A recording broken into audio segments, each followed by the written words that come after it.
Hello everyone, Jay Stansell here from the Product Coalition. We've got another Product People interview today. It's with Tami Reiss from New York.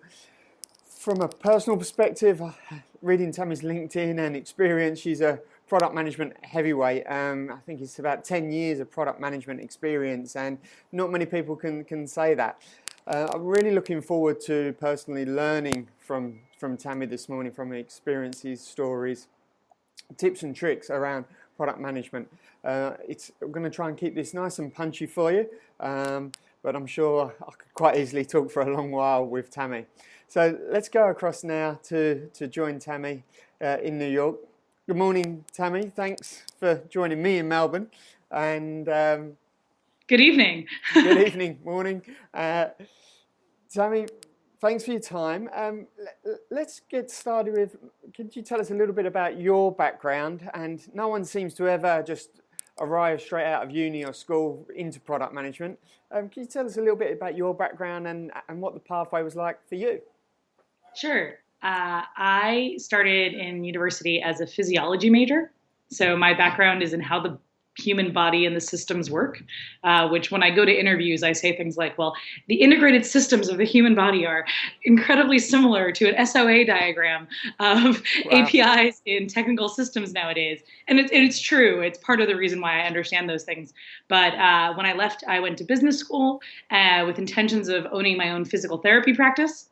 And that was not what I ended up wanting to do by the time I left business school. And slowly, I made my way into product management. The job I had before official product management was I was a pricing analyst, but I was called a product manager at Farmers Insurance, which is part of the Zurich group of insurances. And I was doing pricing analytics on how to price auto insurance and certain discounts, and writing really large documents that were sent to departments of insurance in states as exciting as North and South Dakota. And, and at some point, the management turned to me and they said, "You're good at the math," or as the British say, the maths. "You're good at the maths, but you're not as good at the maths as our actuarial team is. We'd like to introduce you to our product development team. Would you be interested? Because you're more creative and you're thinking outside the box." And I said, "What was that? What's product development?" And they told me about how it was how they developed the new products and how they chose based on market research, et cetera, what the new thing that they were going to roll out would be. And I said, "That's really cool." I had never heard of the concept. I thought it was really awesome, and because I've always been a problem solver. And so I took up the opportunity and I haven't looked back. Wow, brilliant. So that was, since then, the products or businesses you've consulted to over the years, there's a huge variety. The count is something like 27, I think. Wow, okay. So that's a wealth of experience. Just bring it back to some of the basics around what good product management is in almost 2017 now. What is that to you? So when I teach at General Assembly, the things that I focus on my students are that the two biggest parts of product management are prioritization and communication. And so prioritization is how good are you at knowing what to do next? So I often summarize a product manager as the person who decides what to do next. And then the communication is bidirectional. All the inputs from market research, from the sales team, from the customer service team, from your engineers as to what's possible and what's needed from your customers. And then the other side of the communication, which is outgoing, talking to the engineers, talking to the customer service team, talking to the sales team, and making sure they all know why it is you've chosen what to do next so that they can come along with you on that journey and that they know exactly what it is you're looking for. So that could be verbal communication, written communication, drawings, etc. Okay. And how have you found, with those two key points, prioritization and communication, how do you find they differ for someone who's in a startup or working for a founder or is a founder to enterprise? What are the different challenges? And let's maybe go down the startup, the small end of the scale first, for a startup or a lead employee who's maybe one of three when it comes to prioritization and communication. Sure. So I will start with the enterprise first. Okay. So in an enterprise, there are so many different people working on things that you have a lot more people that can help you with the research, right? And at the same point, you have a lot more stakeholders you need to convince to come along with the journey. And so the communication gets a lot more robust and takes a lot more time. Customer development is still equally important, but you have a lot more salespeople and a lot more data that you could be researching as to what the positive indicators or not are. The enterprise is also less keen on trying things in the experimental sense. They're getting better at that, but trying things with the understanding that you might be wrong, which is the case in most people's product management careers, that the vast majority of the time you're going to be wrong. Yep. Whereas the enterprise likes to think that if they do enough research, they won't be wrong, which unfortunately does not work out to their benefit. Whereas in a startup, when you're part of this core group of just a few people, the world is endless, right? You don't have a concept of brand yet. You don't have a concept of necessarily what you might screw up. You just have all this possibility of what could happen. And that expansive nature can be both exciting and daunting, because choosing a direction and prioritizing is so much harder. Very often as a product manager within the enterprise, you're told, hey, you're going to launch this product. Not even you're going to solve this problem. Very often it's you're going to launch this product and your job is to figure out how to execute on it. If you're lucky to be part of an organization that says, hey, we have this problem, come up with some ideas on how to solve this problem, that's amazing. But most product managers in the enterprise don't get the opportunity to do that. Whereas at a startup, you can really start focusing on the problem, figuring out who your target users are, figuring out how to be strategic about how to address their needs, and then prioritize the experiments you're going to run about what your problem solution matchup is and whether or not later you have product market fit.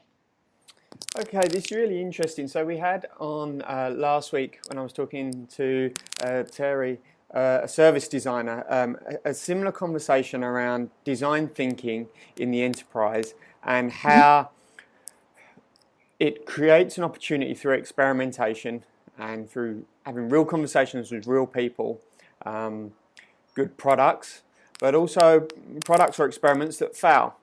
And from still today, many in the enterprise, senior level, this is a new concept. They don't have the certainty of in 12 weeks, I'm going to get that, and then we launch it, and then we spend the marketing money, and it has to work, and maybe we'll pump more money into it until it works. Mm-hmm.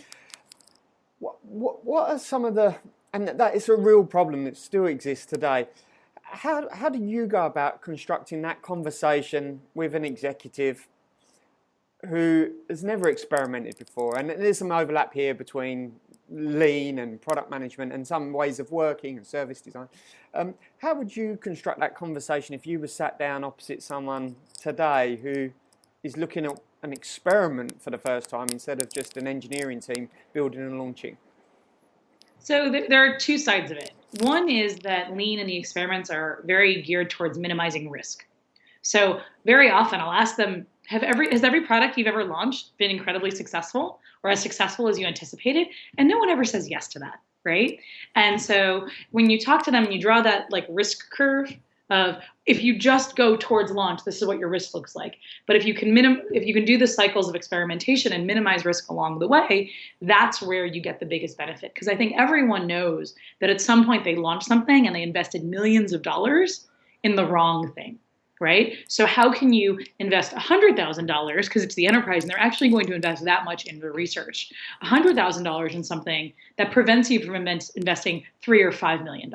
So that's the first part of it, is them understanding, like, don't you want to put your name on something that isn't going to fail, that has a better chance of not failing, that when you go for those big dollars, you have a sense of security that it's got more probability of success. So that's part of it. And then the other part of it is something I learned about when I was at Lean Startup Week this past year, which is the nature of how do you account for lean experimentation? And that the investment in these experiments needs to be thought of as the same way options are thought of, that you're investing in options. Not all of them are going to pay out. But your hope is that you have a diversified portfolio enough in these options that one of them will pay off. But if you take all of the money and you put it towards one project, the chance of success is a lot less than putting a small amount in 10 or 12 or 30 projects of experiments that help you guide where to put that big amount of money. Brilliant, brilliant. Thank you. we've given enterprise a good chunk there. Let's come back to startup world and your startup, Just Not Sorry. Could you firstly introduce the product and tell us a little bit about practicing what you preach, essentially, of firstly discovering and identifying a problem, validating it, experimenting it, and then taking it into market? Sure. So Just Not Sorry is a Gmail plugin or a Chrome extension technically that underlines, similar to spell check, words such as just, sorry, I think, I believe, I'm no expert, that when you're sending an email, it undermines your message. It makes you come off as less confident. So we bring awareness to these words so that you can choose whether or not you want to use them. So I just heard your mother died, I'm so sorry, totally acceptable. Yeah. I'm just checking in, sorry to bother you, about that report that was supposed to be on my desk yesterday. Not the tone you really want to be using. So it really is about bringing awareness. And what is interesting to me about this product and the success that it's had is that I didn't realize we had built it in a lean way until afterwards. Right, okay. And it was like, we had the success, and I looked back as to every step we did along the way. And I said, oh my God, it's just so ingrained in the way that I work right now that this is a perfect case study. So that comes from when I first came up with the idea, talking to a group of women and saying, hey, what do you think of this idea? And everyone's saying, yes, yes, yes.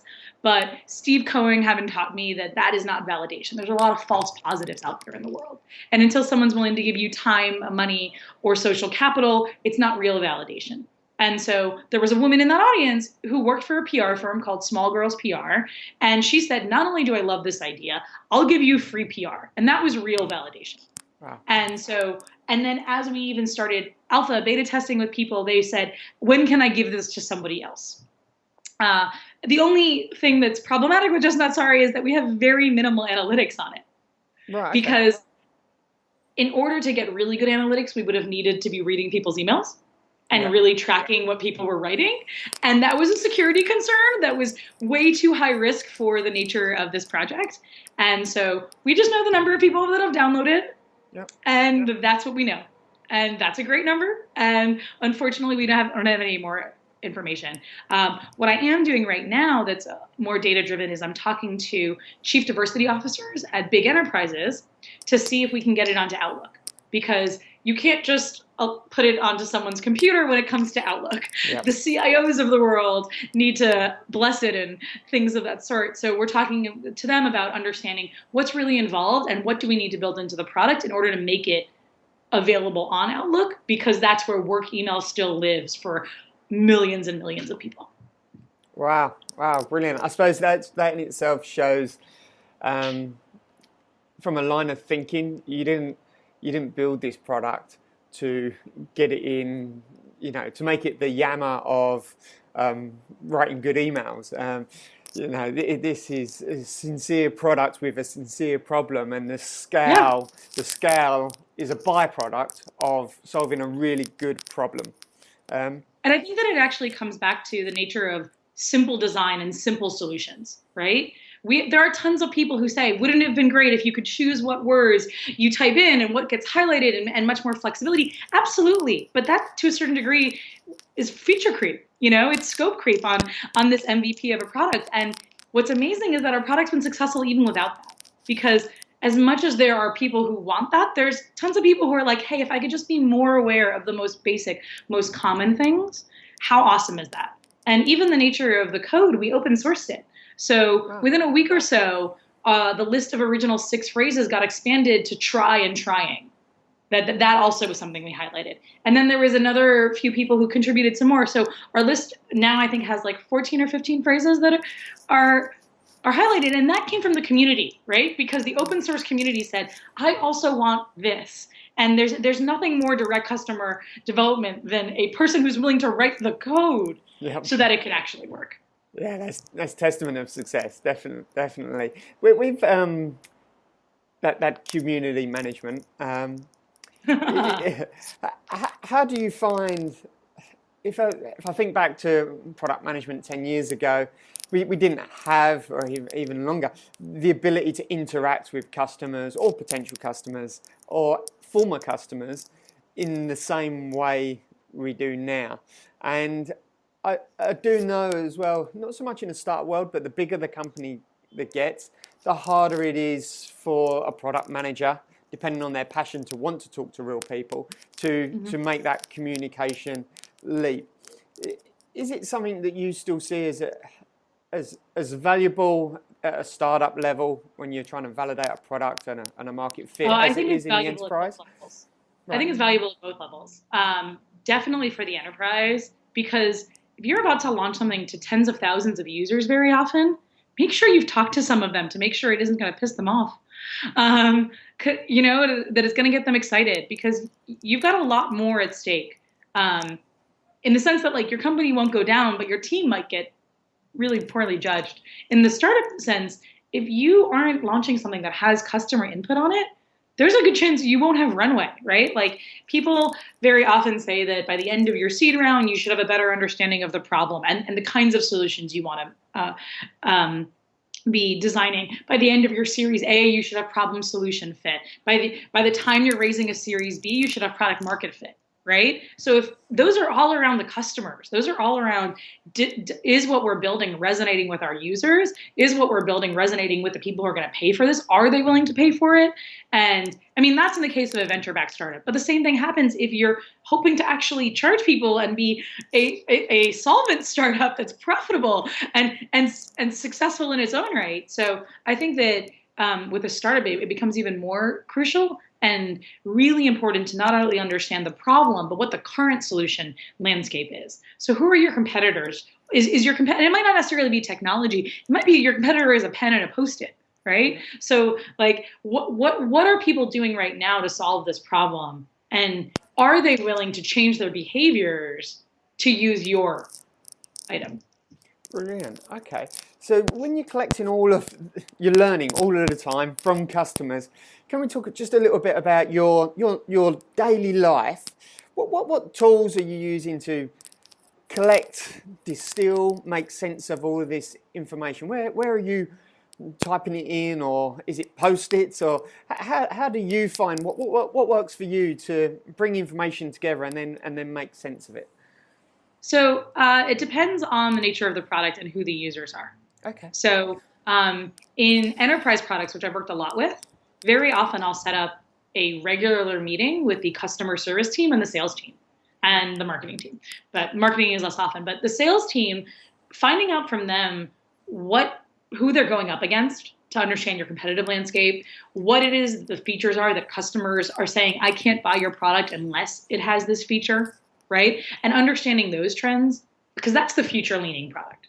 And then you have the customer service team that you should be reading with at least once, if not twice a week, where they're dealing with the current problems, right? Like, they are the first line of defense for your current customers who are paying for your product, and they're mad as hell, right? So having them know that they can come to you as a way of helping fix these problems for the customers. And then I do a lot of Post-its, but very often what I end up doing is having a Trello board, or I was recently using Clubhouse as our project management software, which is a combination of a Trello and a Asana and Tracker and a few other things.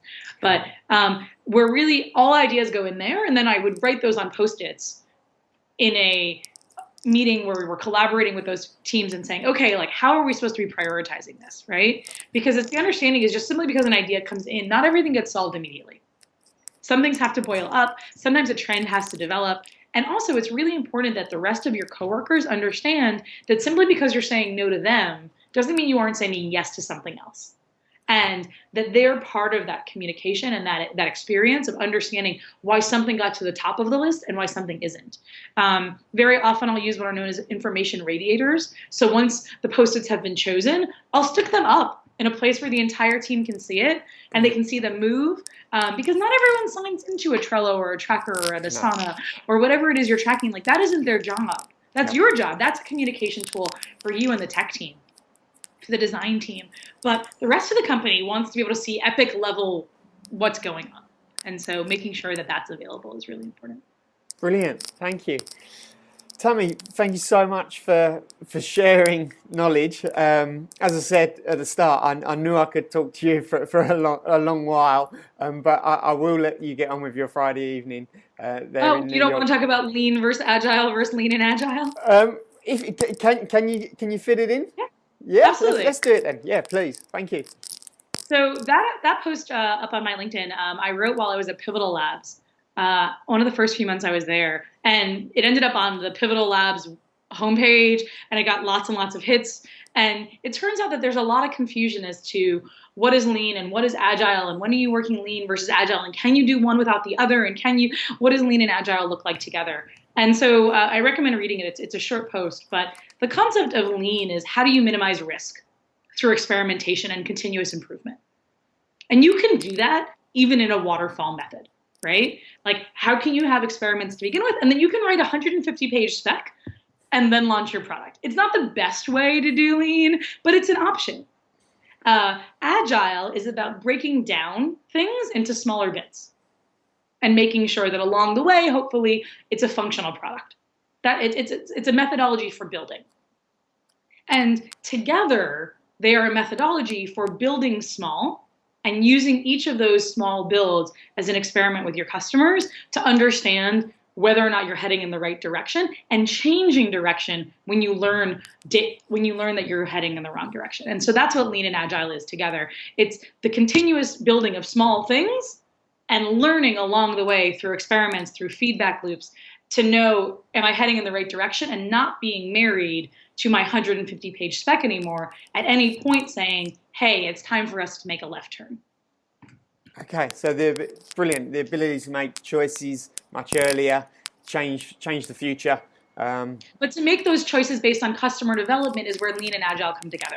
Because agile always allows you to make that choice. Yeah. The question is what inputs are you using to make sure you're making the right choice? And that's where lean comes in, with the customer development nature of it and feedback loops, etc.